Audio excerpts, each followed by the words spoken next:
Strange Studies of Strange Stories.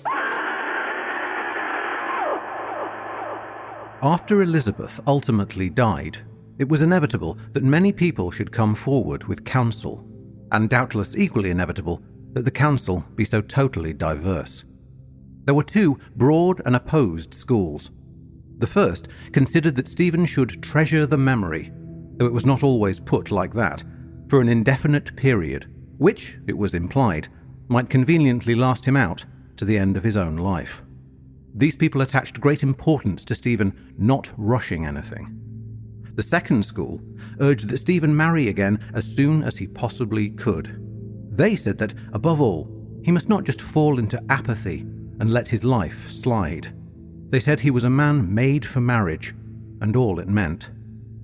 Of course, both parties were absolutely right in every way. Stephen could see that perfectly well.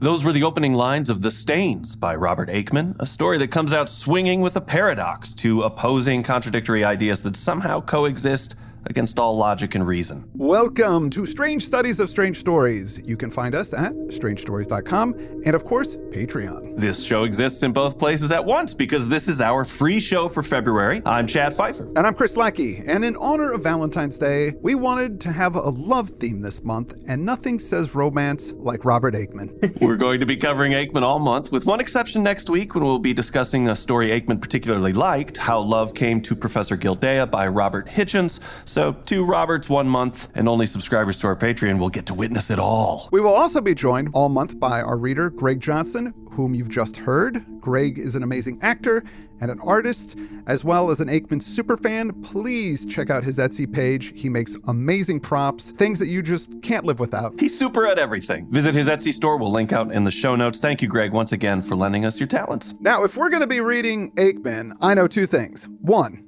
I am going to have uncomfortable dreams. And 2, we got to talk to Jeremy Dyson. Both things are true, and lucky for our listeners, we are joined today by writer, director, and popularizer of Mr. Aickman's work, Jeremy Dyson. Jeremy, welcome back to the show. It is a joy to be here, and it feels naughty because I'm bunking off work. Excellent. Scandal. I've convinced myself this is work. It's all We'll do our part of best the to make picture. it work for you, Jeremy.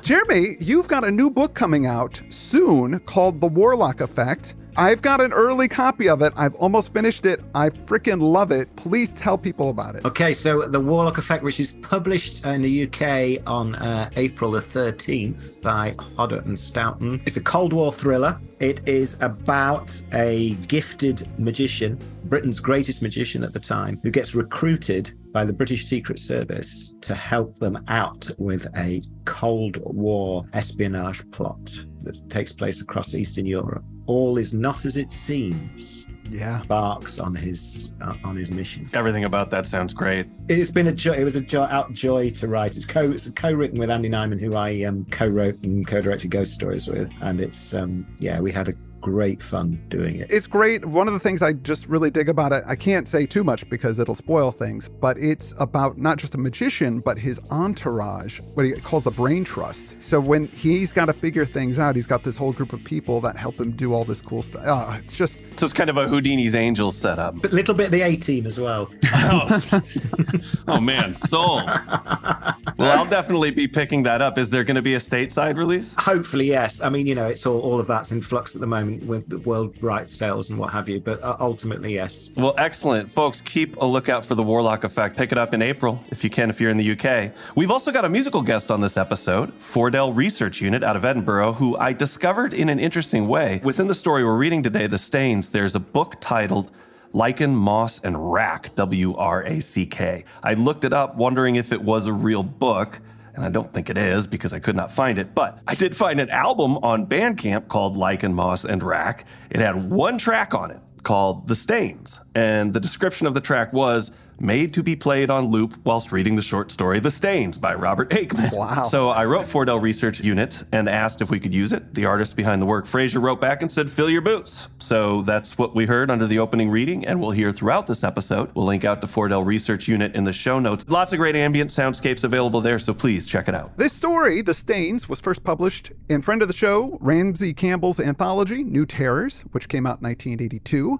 It won the 1981 British Fantasy Award for Best Short Fiction, and now can be found in the Aickman collection, The Unsettled Dust. This is an impressionistic story, and we're going to go through it linearly to discuss as we usually do, but it is long, and I'm afraid of getting lost in the synopsis, which possibly could come off as slightly confusing. Mostly, I want to hear everybody's thoughts about it. So I actually found a quick, broad synopsis on apersonalanthology.com, a site on which writers, critics, and others dream edit personal anthologies of their favorite short stories. This synopsis is by writer, editor, and British Fantasy Award nominee Gary Budden. We'll link out to the entry, but it reads, The Stains focuses on that most Aickman of characters, a sad and unremarkable middle-aged English civil servant, Stephen, whose wife Elizabeth has recently died.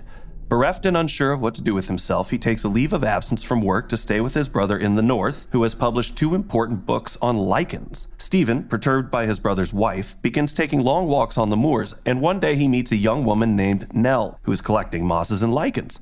She fascinates him, and he is intensely attracted to her. She becomes a kind of path toward liberation for him, representing a mysterious and ancient world that he craves in the face of creeping modernity. It is strongly implied she is an aspect from nature, a nymph of some sort. She, if she exists at all, is a relic from a deep past that Stephen romanticizes, much like the lichens his brother studies. Then he notices a strange lichen-like stain on her body. They move in together, the walls of the house they attempt to domesticize becoming covered in strange fungal and lichen growths. The stains spread to Stephen's body before nature comes to claim him utterly. Mr. Budden concludes in this article, The Stains is the most intriguing, nuanced, and saddest of Aickman's stories, and its meaning can be endlessly deciphered and interpreted but never fully pinned down. As with all of his work, that is its great and enduring strength. Now, I didn't have time to get Mr. Budden's permission to read that synopsis, so please, folks, check out his books London Incognita and or Hollow Shores. Gary, thank you for your unwilling participation on this podcast. So that's the story, basically. Jeremy, when did you first read or come across this one? And I know that Aickman also wrote this towards the end of his life. What was going on with him as well? Well, it was published posthumously, I think, either the year of his death or the year after. He died in 81, early 81, coming up to the end of February, so coming up to the anniversary of his death. And I had the book in New Terrors. I had a copy of New Terrors that I picked up secondhand, probably mid-80s. But I didn't read it for ages, weirdly. I was a bit scared of it because it was long, maybe because it was long. And also there was something about it being late period that I had a fear that it might not be as good as some of his prime material. I don't know why. That's a ridiculous thing to think, really. Oh, I don't know. I can understand that. You know, it's like a New Order album or something. Yeah. Maybe there's an element of that, yes. For whatever it was, I didn't come to it until like remarkably recently, probably certainly within the past 10 years, probably maybe a bit more than that. But certainly, you know, it was one of the last things of his that I read, and then was blown away by it. It's one of my favorites. I think it's a beautiful story, so delicate, so sensitive.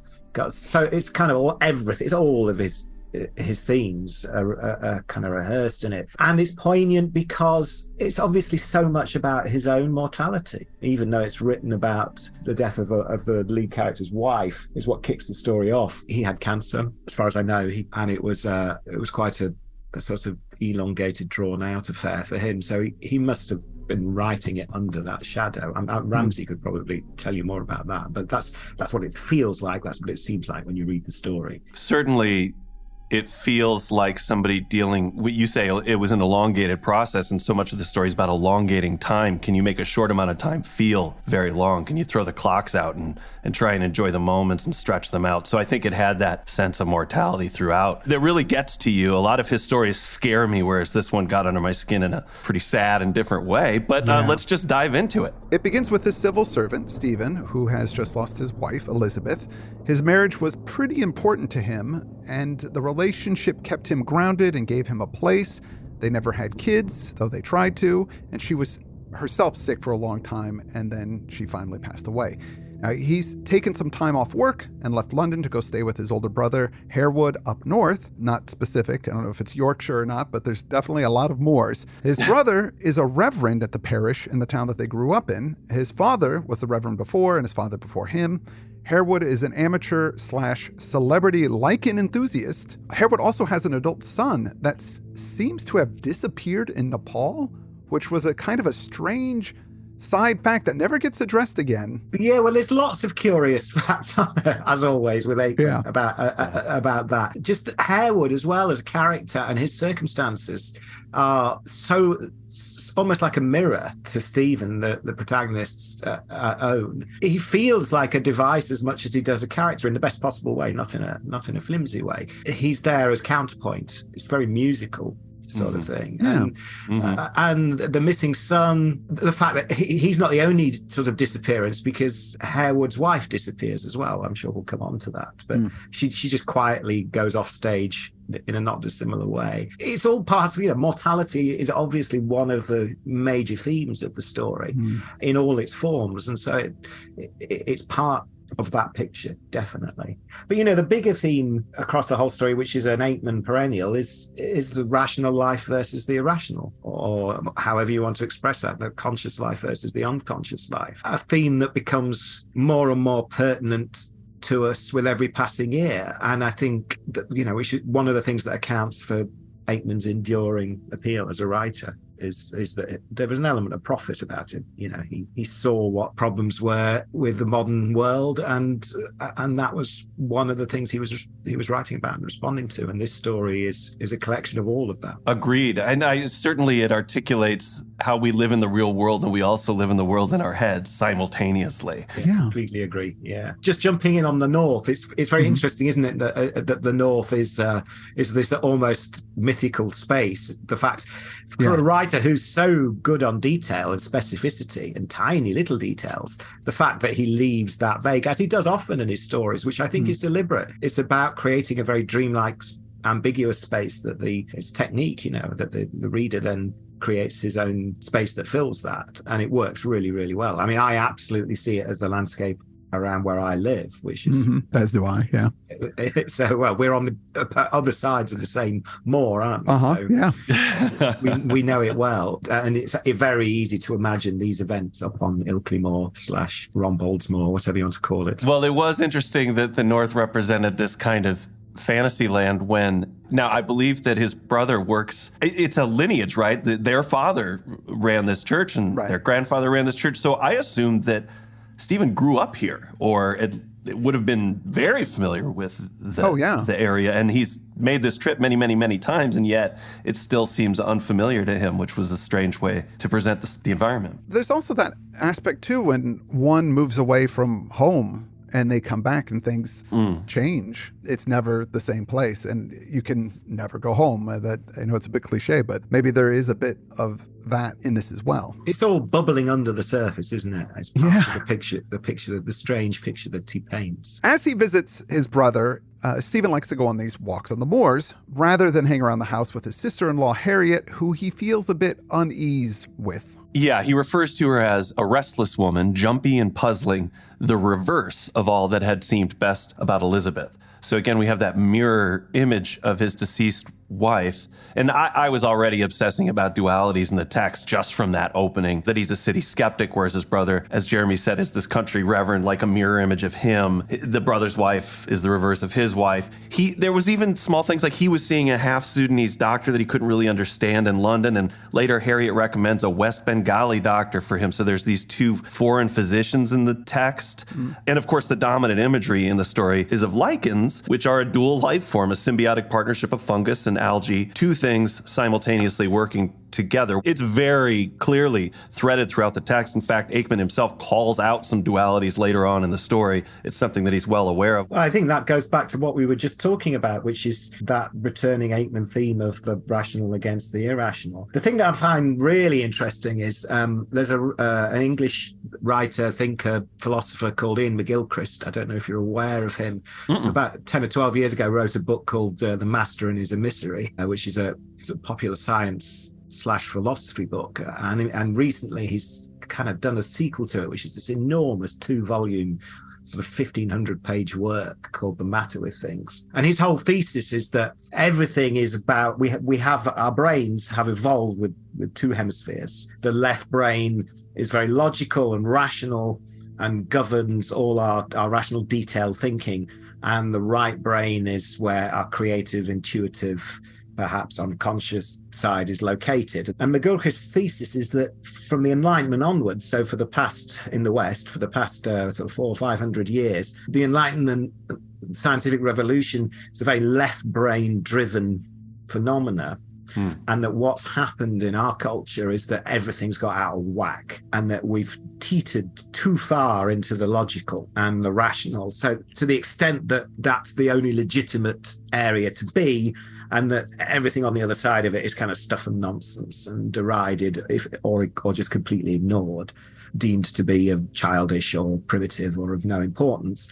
And McGilchrist thinks that this is lethal and that if this remains unaddressed, it will lead to the most terrible consequences, possibly our own destruction, or at least the destruction of that culture. And it's a fascinating idea, and it absolutely maps one-on-one onto Aickman. That's everything that Aickman was writing about in a more intuitive, poetic way, but that was how he felt. And that's what most of his work is about, or certainly in part most of his work is about. And this story 100% is like an illustration of McGilchrist's thesis. It's really interesting when that happens, when you get that sort of you see that overlap between different thinkers, different writers, and the connections between them. Certainly. I think later in the story, Aickman says, the text says something about the only purpose of science is to speed up time or to make things go faster. It's that he's trying so hard to hold on to these last moments, and science is in opposition to that. There's a spot on Stephen's walks through the moors called Burton's Clough. It's a vague valley or extended hollow. It marks the halfway point of his walk. And an important thing about Harriet is that we've said that he's kind of put off by her, and part of that is that she's like a mother-like figure. She regulates Stephen's days while he's staying with them. Lunches at this time, suppers at this time. There's all sorts of other things during the day he's got to be back for. So he knows he can only walk so far before having to return home. Given that most of the farming work out here is now automated, there's rarely anybody around. But one morning, he's surprised to see somebody in that hollow. If he had been in the Alps, his shadow might have fallen in the early autumn sun across the figure below. But in the circumstances, that idea would have been fanciful, because, at the moment, the sun was no more than a misty bag of gleams in a confused sky. Nonetheless, as Stephen's figure passed comparatively high above, the figure below glanced up at him. Stephen could see that it was the figure of a girl. She was wearing a fawn shirt and pale green trousers, but the nature of her activity remained uncertain. Stephen glanced away, then glanced back. She seemed still to be looking up at him, and suddenly he waved to her, though it was not altogether a kind of thing he normally did. She waved back at him. Stephen even fancied she smiled at him. It seemed quite likely. She resumed her task.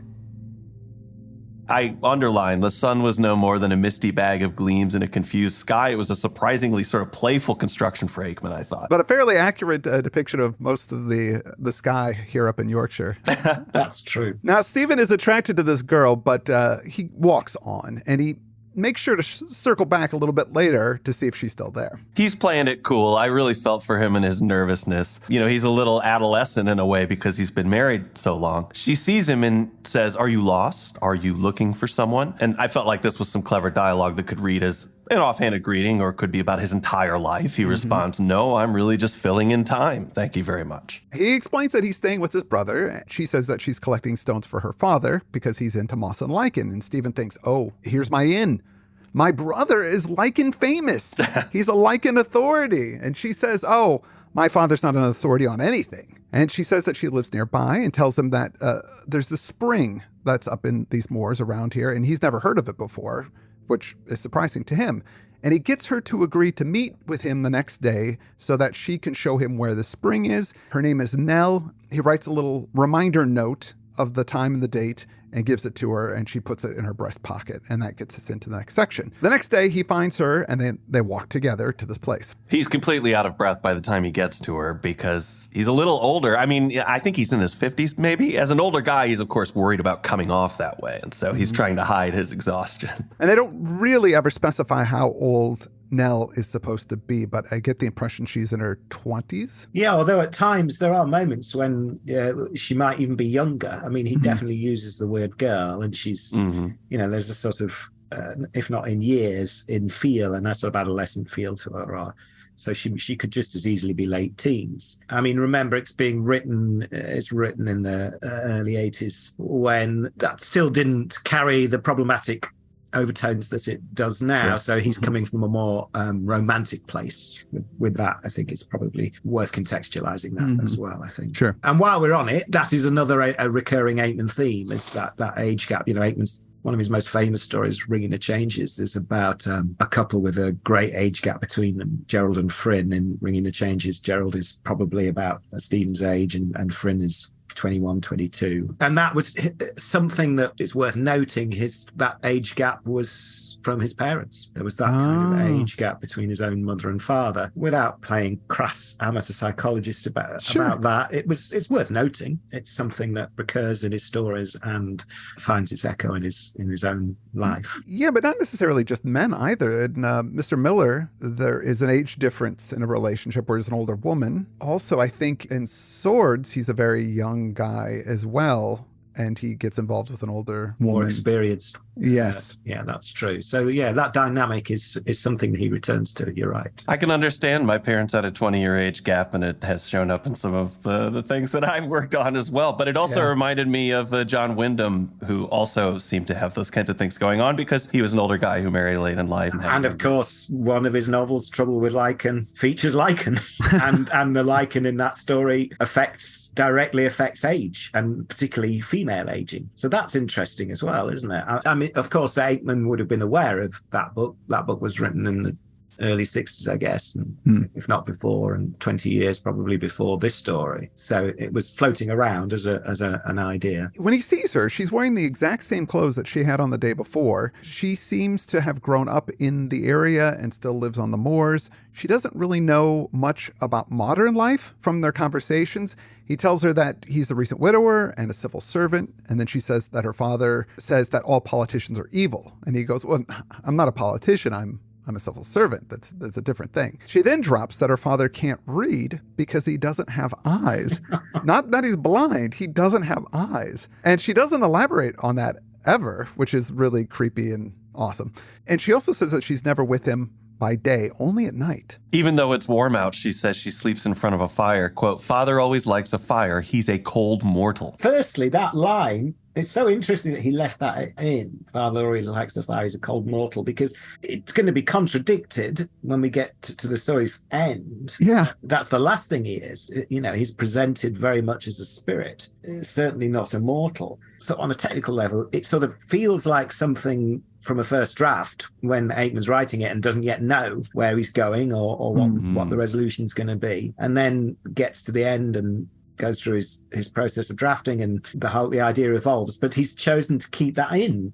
Now, whether that's just misdirection or whether it's to deliberately create a sense of unease, all of those things. But it's a really interesting choice, the fact that he's left that contradiction in there. Maybe it's her just trying to get him off the scent, as in, how you doing? Oh, I'm fine. I'm not an android. It is a funny way to say, if you were talking about, we always have the thermostat high because my wife runs a little cold. It's that kind of thing. He's a cold mortal, just like an android. Although I thought maybe it was a play on mortality, because the one thing that's mentioned about him over and over is that he's frightening. I felt that perhaps he was some spirit of death or death itself, and maybe that's why. Well, he's certainly revealed to be that. As you say, it could just be that foreshadowing that discovery. Nell explains that there are lots of abandoned houses on the moors and that she could help him find one to live in. That's what she and her father did, she says. So eventually Nell leads them up to a small, clear pool of water. It's deep and it's heaving in the center, and it's well hidden from the paths. There's just this serpentine rabbit run that leads to it. It makes no sense that the path wouldn't lead directly to it.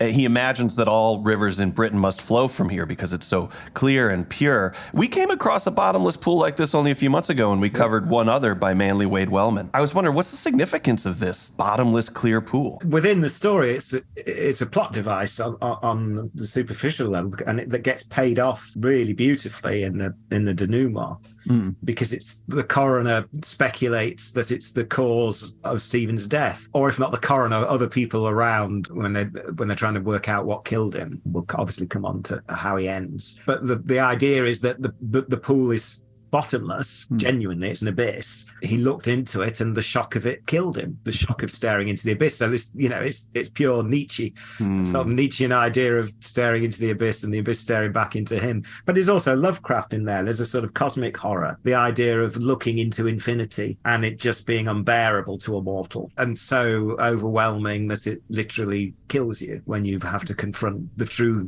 nature of the infinite. And on the other side of that, there is the idea that a wellspring is the source of life. It's where all this nature comes from. And in that Wellman story that we covered, it was actually a portal to another world. There was an entity, a creature came out of it, and it was a way to the beyond or from the beyond. So it's this wellspring of life, but it comes from elsewhere. Back to the duality, Stephen sees it as a beautiful thing, no question. He's in this first encounter, it's all about the beauty of it and the fact that it contains or is connected to his death. At the end, there you are. It's the same thing of these opposing ideas contained in one thing. In a more practical way, it also reminds me of a story we did a long time ago, The Striding Place. I think that's Gertrude Atherton, and it was about the Strid, right? That's up by us. But you think it's shallow and it's quite deep, so people die in there because they try to jump over it and fall in, and it's subterranean caverns and things that you can't see from the surface, right? As they're gazing into the pool, he notices a small stone house behind her. It's like it materialized out of nowhere. And they go and check it out. Now, the house is not in bad shape, and there's a bed upstairs that doesn't seem very old. Stephen insists that someone must be living there, but Nell says it's empty. She says it's been empty for centuries, and he says no, either someone is moving in or moving out, which again I thought was a great dual state because both look the same. She suggests that he live in this house, and he says, well, I'm committed to staying with my brother for the time being because he's not fit. And she says, does worrying about him do you any good? Not much, I'm afraid. Does your worry about everything do you any good? None whatsoever, Nell. None at all. That's a direct reference to the Gospels. That's Sermon on the Mount. Can any of you, by worrying, add a single hour to your life? Says Jesus. And then it goes on in a minute. She makes another reference to the same Bible passage. So that's a very, very conscious religious, unusual for Aickman, who whilst being very spiritual, is not by any stretch of the imagination a Christian writer, and yet that's a very Christian reference. Lots of references. You kind of struck because it's around the same time. She's talking about her father, my father this, my father that also feels quite gospelish as well. Yeah. And he says, how will we live? And she says, as the birds. That's from the same passage. Yeah. It's literally, it's Matthew chapter 6. Now he says, suppose I was to fall in love with you. And then she says, then you would not have to go back. So she seems to be open to this idea of them and her together, which seems a little odd to me because in the writing, she gives very little. Like there's no flirting or anything really going on. It's all just exchanging information back and forth. He puts his arm around her and he puts his hand on her breast about the pocket where his note is. He's actually considering moving to this house in a real way because he's thinking of all the shopping he'd have to do to make it habitable, something that she seems willing to help with, but she cannot guarantee she'll visit him there every day. She says her father can't know, and if he discovers that she's visiting, he'll keep her at home and send out her sister instead.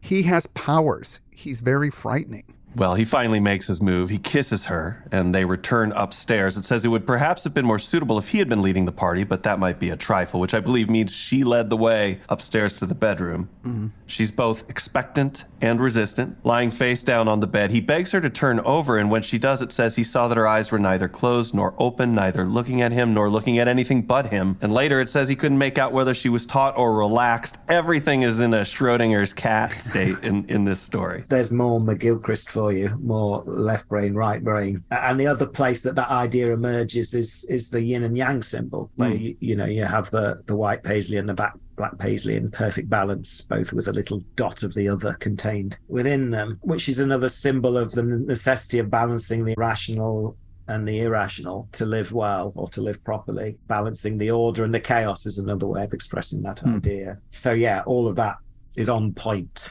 Now, when she turns, he sees a mark on her that was hidden by her shirt. It says, on the skin between her right shoulder and her right breast was a curious brownish, grayish, bluish, irregular mark or patch. And in this moment, she's very lifeless in bed with him at first.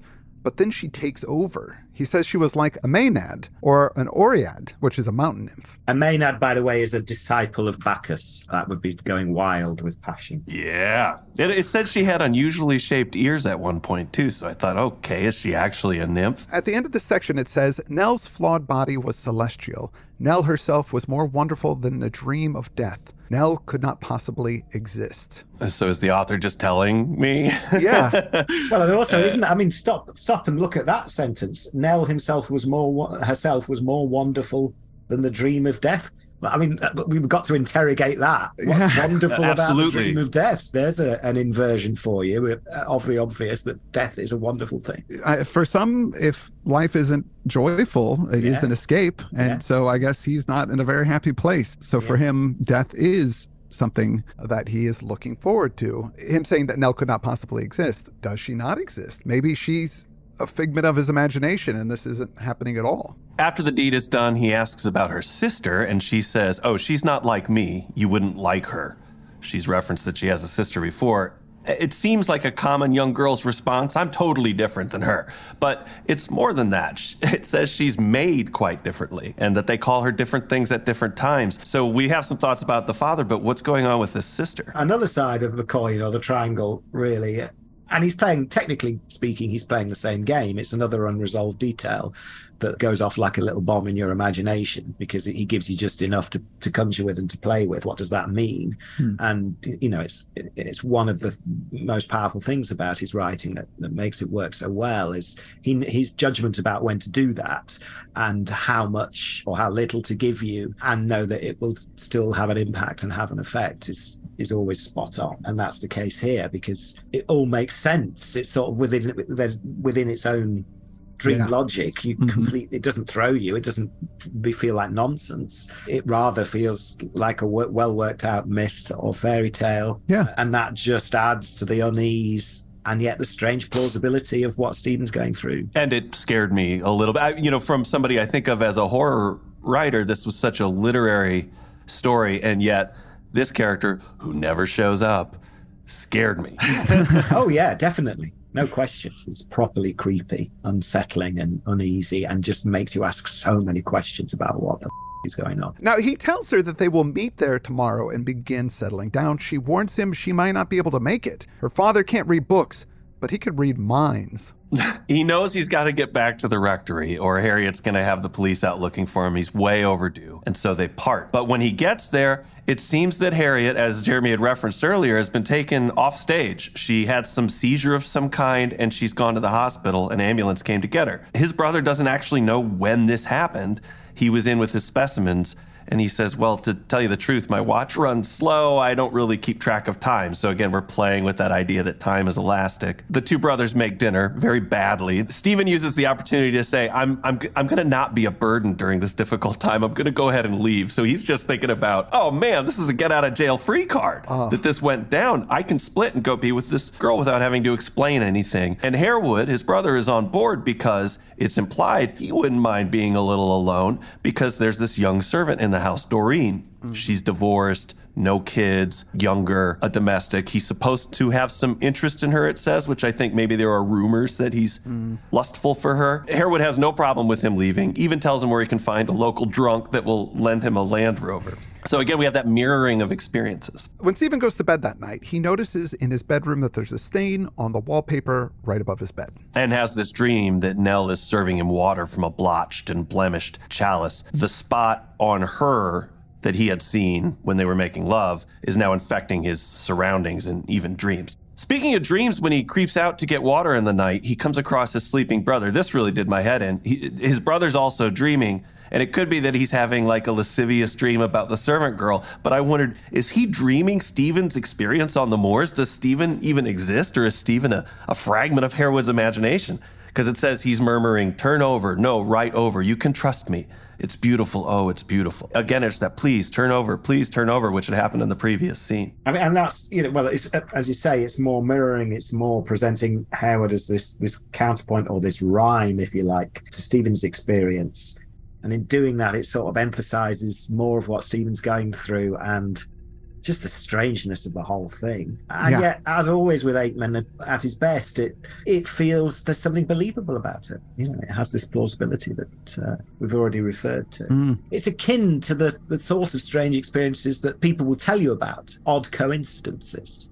Yeah. Moments of synchronicity or deja vu. It smells of that rather than something contrived or invented. Yeah, I think that there's a point in the story where he's referring to Elizabeth and Harriet as both having, I think Harriet's obsessed with the Orient. His wife had an obsession. He says there's often similarities between sisters-in-law, and that feels very much like what you're saying. People would go, these two brothers wound up marrying the same type of person. They have obsessions about different things, but they're obsessed in the same way.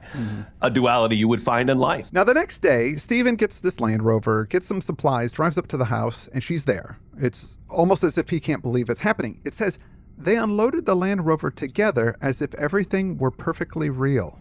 So like, why wouldn't it be perfectly real? That's, again, it's a strange thing to say. Well, and it raises that question because the story's constructed in such a way that she absolutely could be a figment of his imagination. Yeah. There are no episodes or instances where Nell interacts with anybody else.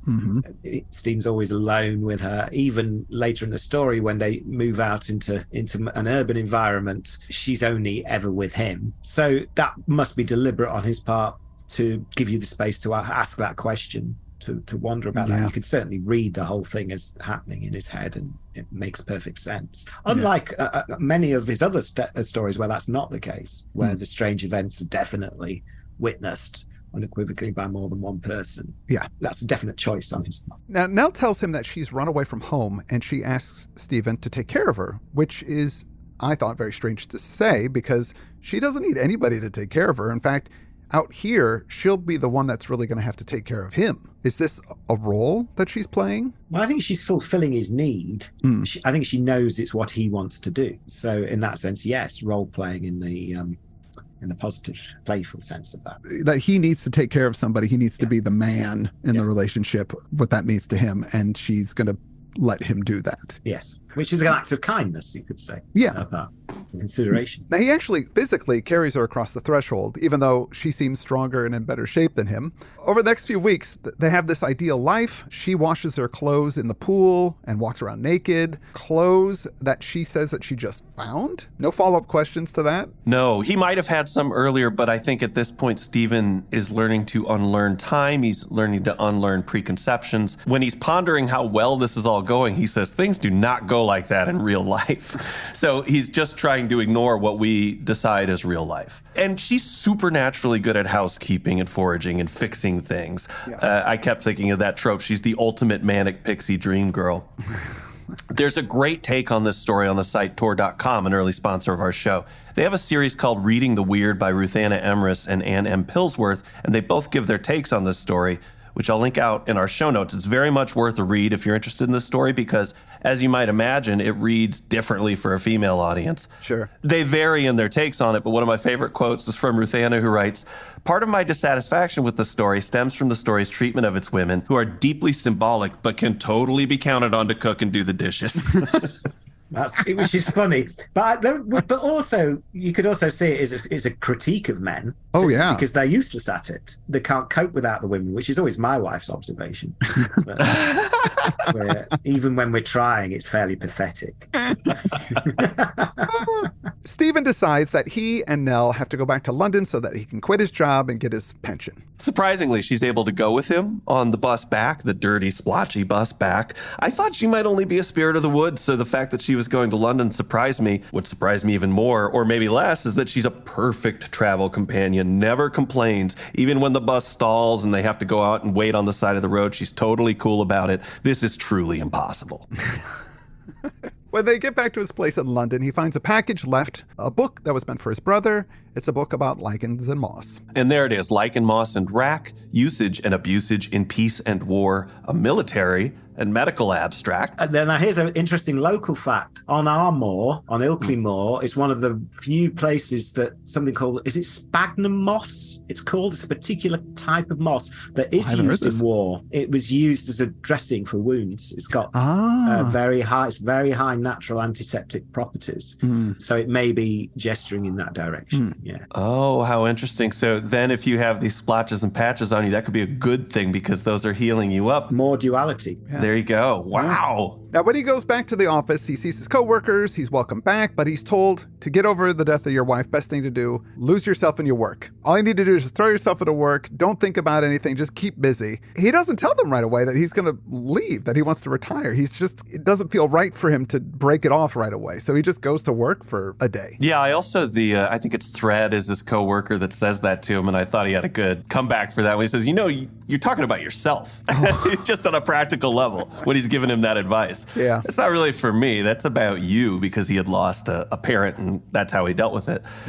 He mentions that he fears he's reached the male climacteric, which was new vocabulary for me. I'd never heard that before. It's also known as andropause or male menopause. Reading about it, most men undergo this between the ages of 40 to 55 when there's a deficiency of testosterone, which results in decreased physical, mental, and sexual activity. I would have looked into it more, but I just didn't have the energy.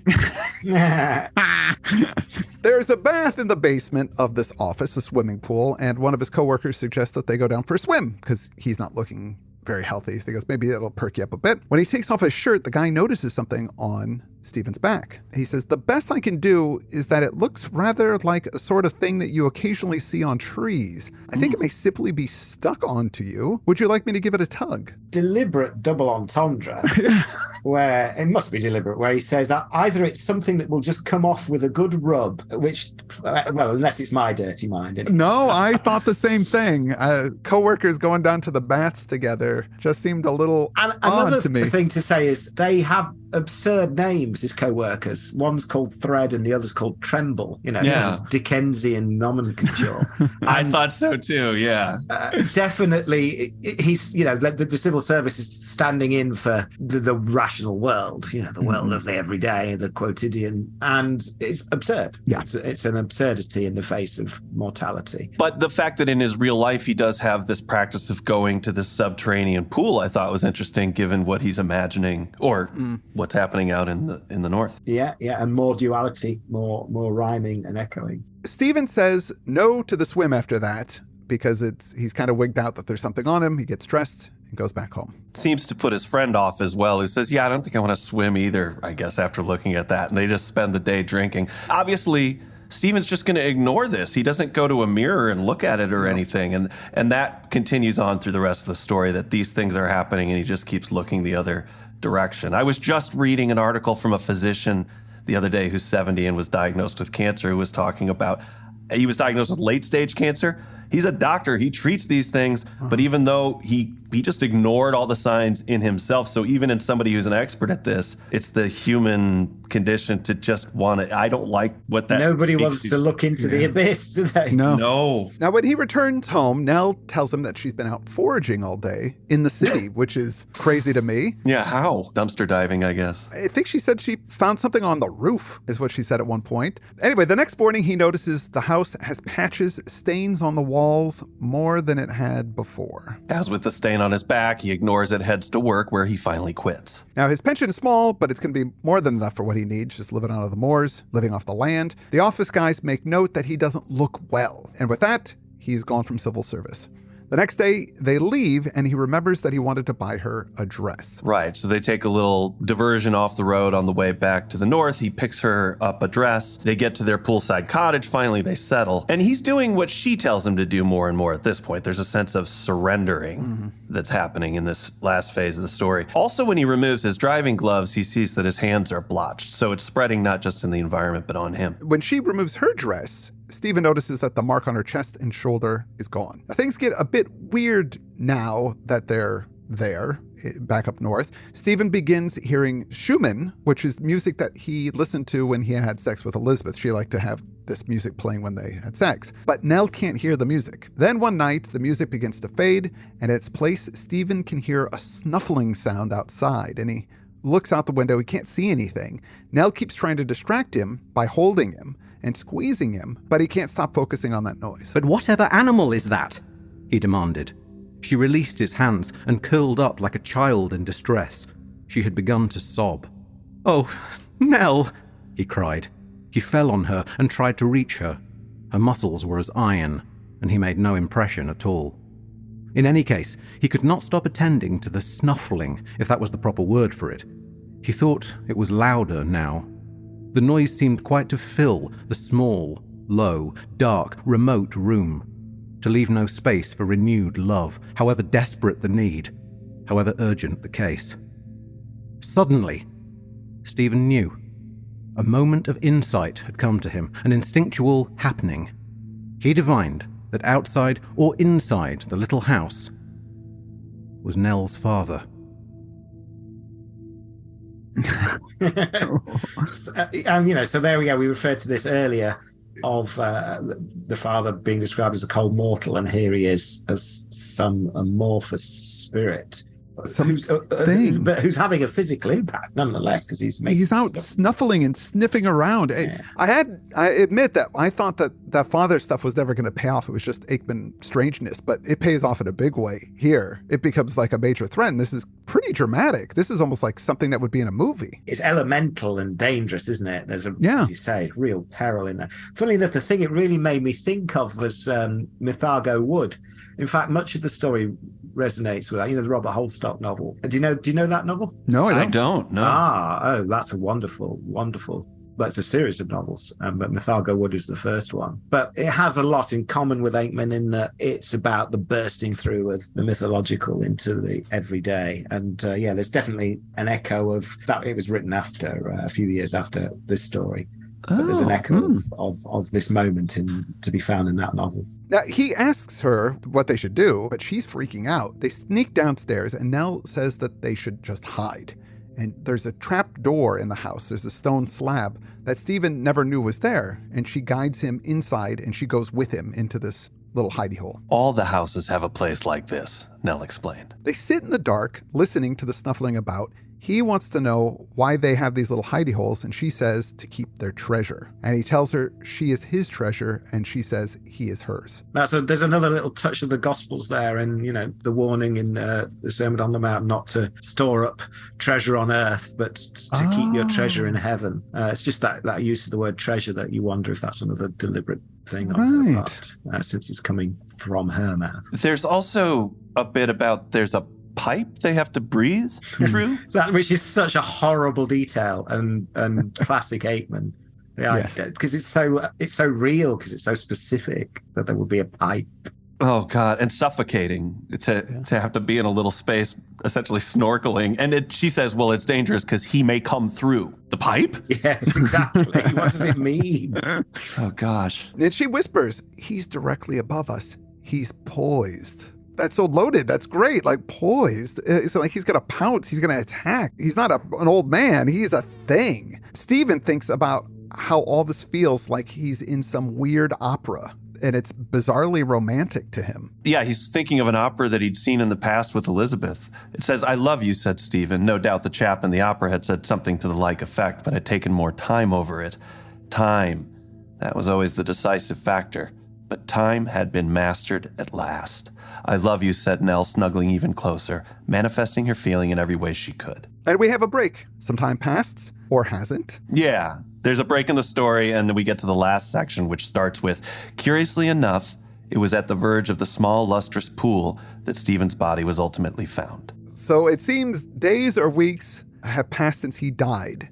It says there was no ordinary skin anywhere, which could mean a few things. It could mean that he was picked by animals, his body was picked, or that he turned to lichen, or his flesh transformed into this other thing. Now, Harewood is the heir and has to take over the responsibilities for the funeral and whatnot. Doreen is very involved in all of this, the domestic servant, and it seems that she's kind of taken over as the matron of the rectory. With no reference made to what's happened to Harriet. Harriet's not mentioned at all. Right. And when they lay him to rest in the ground, Harewood notices that there's all sorts of lichen about that he doesn't recognize. Yeah. As Stephen's will had been rendered ineffective by Elizabeth's decease, Harewood, as next of kin, had to play a part. whether he felt competent or not, in winding everything up. Fortunately, Doreen had been taking typing lessons and had bought a second-hand machine with her own money. The flat was found to be in the most shocking state, almost indescribable. It was as if there had been no visitors for years, which, as Harewood at once pointed out, had almost certainly been more or less the case since the onset of Elizabeth's malady an epoch ago. A single, very unusual book about Harewood's own speciality was found. It had been published in a limited edition, a minute one, and at a price so high that Harewood himself had not been among the subscribers. "Poor fellow," said Harewood. "I never knew that he was really interested. One can make such mistakes." The valuable book had of course to be disposed of for the benefit of the estate. Stephen's car was so far gone that it could be sold only for scrap. But, in the event, it never was sold at all, because no one could be bothered to drag it away. If one knows where to look, one can see the bits of it still.